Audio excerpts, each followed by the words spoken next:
Waikiki, la plage des rois et des reines d'Hawaï. Un lieu mythique, une des plus belles baies au monde, devenu le symbole du tourisme et du farniente tropical. Avec ses eaux turquoises, son volcan et les surfeurs au loin qui dansent dans les vagues. Mais Waikiki, c'est aussi le berceau de la chemise hawaïenne, qu'on appelle ici Aloha Shirt. C'est dans ce lieu paradisiaque que cette chemise est née, il y a 100 ans, aux abords du Royal Hawaiian Hotel, sur l'avenue Kalakaua qui borde la plage.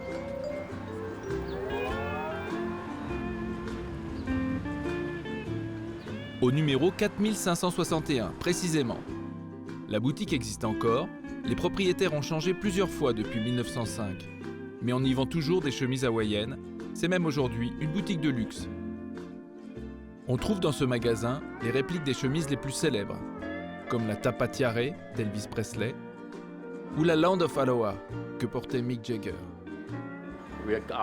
Nous avons créé notre entreprise il y a 20 ans pour fabriquer des chemises hawaïennes en soie, avec des motifs vintage des années 30 jusqu'aux années 50.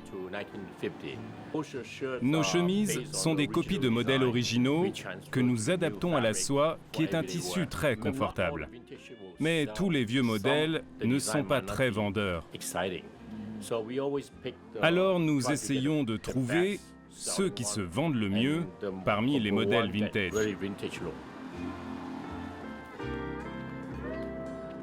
C'est au Bishop Museum, un des plus grands musées d'Honolulu, que nous avons rencontré l'historien Brown de Soto, directeur des collections du patrimoine hawaïen. Nous le retrouvons devant un vestige de tapa, une écorce de mûrier battue qui faisait office de tissu jadis et dont les motifs ont fortement inspiré le dessin des plus célèbres Aloha Shirts. Le tapa est fait à partir de l'écorce de certains arbres. L'écorce est récoltée et doit reposer ensuite un moment. Elle est ensuite étalée sur une enclume de bois et puis frappée avec une battoire pour faire en sorte que l'on puisse décorer le tissu. Ceux-ci ont été faits en taillant des formes sur des tranches de bambou. Ces formes étaient souvent des motifs géométriques. Différentes teintures ont été créées à partir de plantes pour pouvoir obtenir différentes couleurs. Puis des tampons couverts de teinture étaient pressés sur la surface du tapa.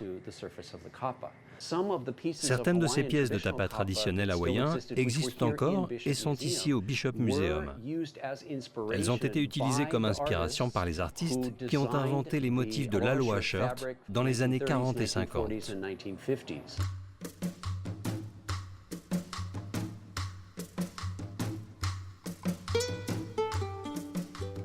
Les origines de l'Aloha Shirt remontent à la fin du 19e siècle, quand un grand nombre d'immigrés japonais arrivèrent à Hawaï pour travailler dans les plantations de canne à sucre.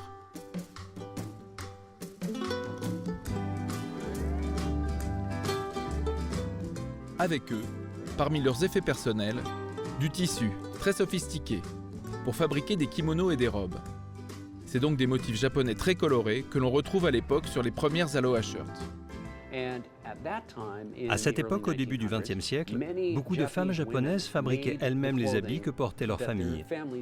Et donc, pour leurs enfants en particulier, elles achetaient du tissu. Il y avait le mont Fuji ou des chrysanthèmes, des motifs typiquement japonais, parce que le tissu était à cette époque teint et produit au Japon, pour le marché japonais, pour les yukata, les robes ou les kimonos, qui est un vêtement plus formel au Japon. Ces tissus japonais, qui étaient dans les boutiques d'Hawaï, n'étaient pas toujours utilisés pour faire des habits japonais, mais parfois pour faire des chemises d'un style plus occidental. Au début des années 30, les adolescents et les jeunes adultes de toutes les communautés ont commencé à porter ces chemises très colorées. Les chemises étaient faites sur commande. Il y avait des entreprises qui employaient des couturières. Vous pouviez aller directement au magasin, choisir le tissu qui vous plaisait et vous faire une chemise avec. Ce n'était vraiment pas cher. C'est ainsi que ces chemises très colorées ont commencé à être à la mode.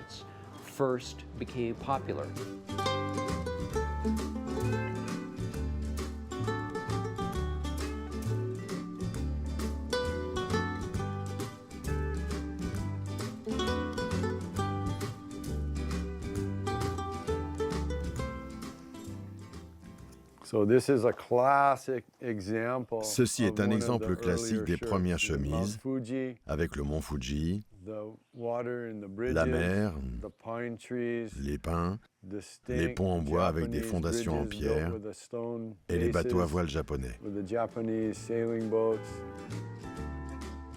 La paternité de l'Aloha Shirt est l'objet d'une controverse. On parle d'un Chinois dépositaire du nom Aloha Shirt. D'autres affirment que c'est le tailleur japonais Musashiya Miyamoto qui découpa le premier kimono pour en faire une chemise. Quand j'ai pu rencontrer Madame Musashiya, elle m'a dit Tu sais, ce film avec l'acteur John Barrymore, c'est moi qui lui ai fait sa chemise. C'était la première Aloha Shirt. Et le Chinois en bas de la rue, il dit que c'est lui le premier. Il peut dire ce qu'il veut, ça m'est égal. Mais c'est moi qui ai fait la première Aloha Shirt. Elle faisait référence au Chinois au bout de la rue qui a endossé la gloire d'avoir inventé la première Aloha Shirt. C'était Ellery Chun, un jeune Chinois très intelligent. En général, l'histoire crédite un tailleur nommé Ellery Chun.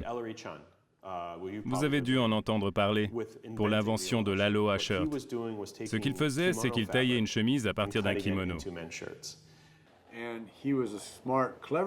C'était un homme très intelligent qui avait breveté le nom Aloha Shirt.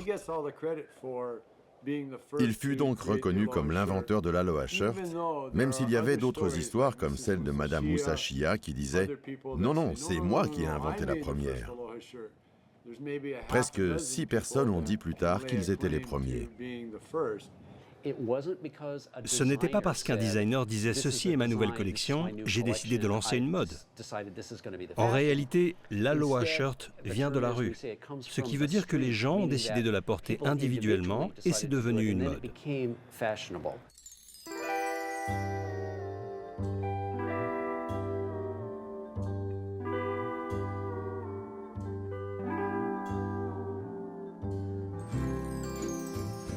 L'Aloha Shirt est né spontanément parmi les immigrés d'Hawaï. Des gens qui voulaient vivre dans un vêtement plus léger correspondant au climat tropical. Pour plus d'aisance au quotidien, ils voulaient rompre avec les stéréotypes du vêtement des Occidentaux, trop guindé et surtout trop chaud. C'est sur les hauteurs du volcan de Waikiki, le Diamond Head, dans un écrin de verdure, que vit Dale Hope, un designer d'Aloha Shirt. Ses parents dirigeaient la marque Kahala, une fabrique de chemises à Waikiki. C'est aujourd'hui un des principaux collectionneurs de chemises hawaïennes, et dans sa collection, on voit très bien comment le kimono-like shirt est devenu au fil des années l'Aloha Shirt. Petit à petit, le Diamond Head va remplacer le mont Fuji.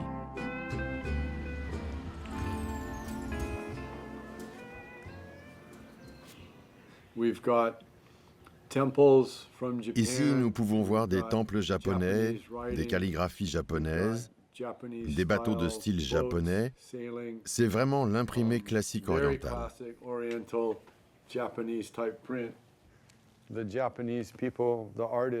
Les artistes japonais du textile ont interprété le mode de vie des îles, les événements qui avaient lieu ici à Honolulu, et les ont convertis en modèles pour les premiers tissus de l'Aloha Shirt.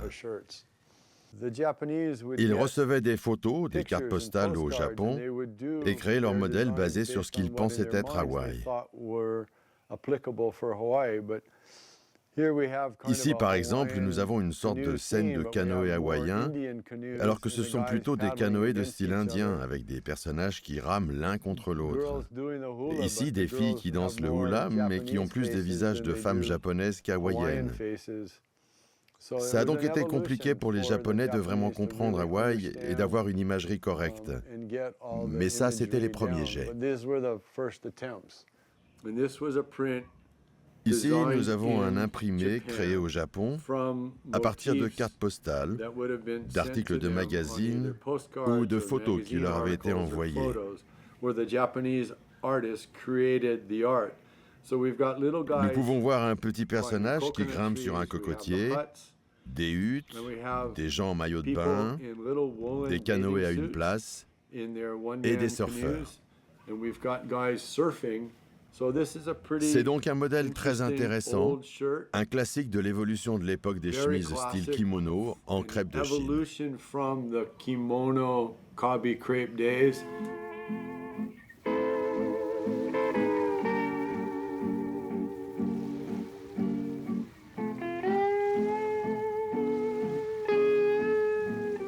L'Aloha Shirt est né à Waikiki, dans un décor exotique d'exception, mais aussi dans un creuset multiculturel sans pareil, qui n'a cessé d'alimenter l'inspiration des motifs qui sont dessinés sur ce voile de coton, comme un miroir de l'esprit des îles du Pacifique. C'est vraiment le premier habit multiculturel au monde. Évidemment, le kimono a une influence énorme dans l'origine de l'Aloha Shirt. Le pareo, lui aussi, a eu une grande influence.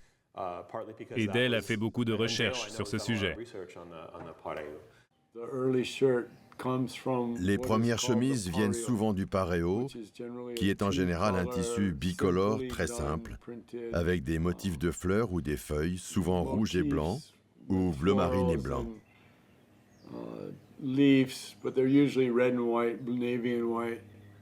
Ils venaient de Tahiti et de Samoa, et les imprimés ont été adaptés par les créateurs locaux. Nous avons des photos de gens qui portent ces imprimés, même sur des habits de femmes ou des maillots de bain de femmes. Et ils datent d'avant l'Aloha Shirt et les tissus venaient de Tahiti.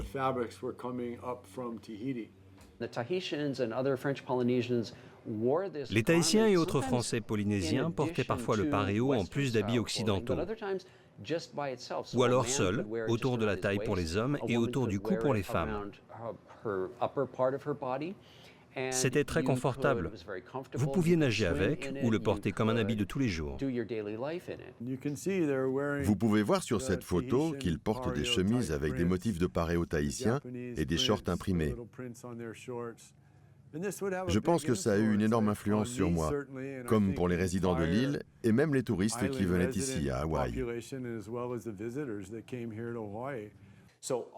Donc, toutes ces influences réunies ont fait de l'Aloha Shirt ce qu'elle est aujourd'hui. Et quelle que soit la culture populaire, l'Aloha Shirt continue d'y être reflétée, encore et toujours. Mais qu'est-ce qu'un Aloha Shirt exactement? Pour y répondre, nous sommes allés à l'usine Kahala, une manufacture qui fabrique des Aloha Shirts depuis le début de son histoire. C'est le patron bleu qui est utilisé pour couper les tissus. Comme ça, l'ouvrier reçoit les pièces à couper, il sait exactement où les placer et le patron correspond parfaitement. L'Aloha Shirt est ample et le bas est la plupart du temps droit. On la porte rarement dans le pantalon parce que c'est plus confortable.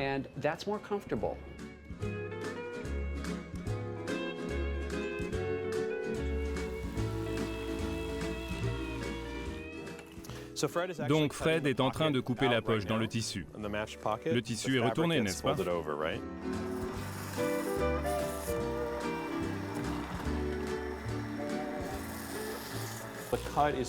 La coupe généralement est une coupe française avec 6 boutons, sans bordure.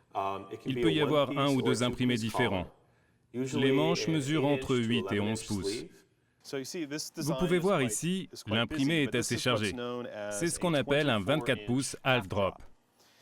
Le modèle se répète d'ici à ici, puis de chaque côté.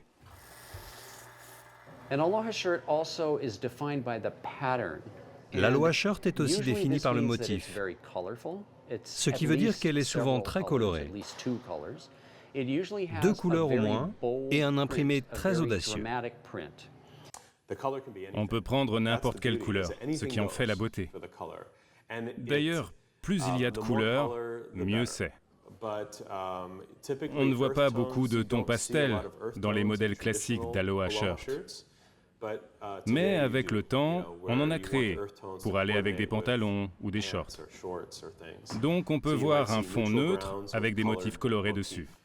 Un autre sujet intéressant, c'est celui des chemises pour les touristes et celles pour ceux qui vivent ici, les locaux. Au début, ça c'était la face. On retournait la chemise à l'envers. car les usines étaient trop petites et ne pouvaient pas faire d'impression sur mesure. Pour faire en sorte que les imprimés aux couleurs vives plaisent aux locaux, ils retournaient le tissu à l'envers parce qu'ils ne pouvaient pas imprimer des couleurs pastel. Les modèles des chemises devaient ressembler plus au Pacifique, l'océan, avec des palmiers, des cocotiers, des poissons, la mer, autant de choses associées à l'évocation de l'océan Pacifique ou ses cultures, car il y en avait beaucoup en Polynésie. Pour les touristes qui viennent à Hawaï, la définition standard, c'est une chemise d'Hawaï faite à Hawaï, qui capture l'esprit ou les sensations de l'île. Que ce soit la nature, la flore, la faune ou les poissons, toutes ces choses-là. Nous avons assisté à une évolution de l'Aloha Shirt très graphique et plus audacieuse qui a commencé dans les années 50-60. C'est dans les années 60 qu'est venue la mode de porter des chemises plus mates, moins colorées, moins dorées, moins flashy. Ce type d'Aloha Shirt est devenu un standard pour de nombreux hommes d'affaires hawaïens, au lieu de porter un costume cravate. Je pense que le meilleur moyen de décrire l'Aloha Shirt, c'est de dire qu'elle s'approprie une sensation de détente et de bonheur.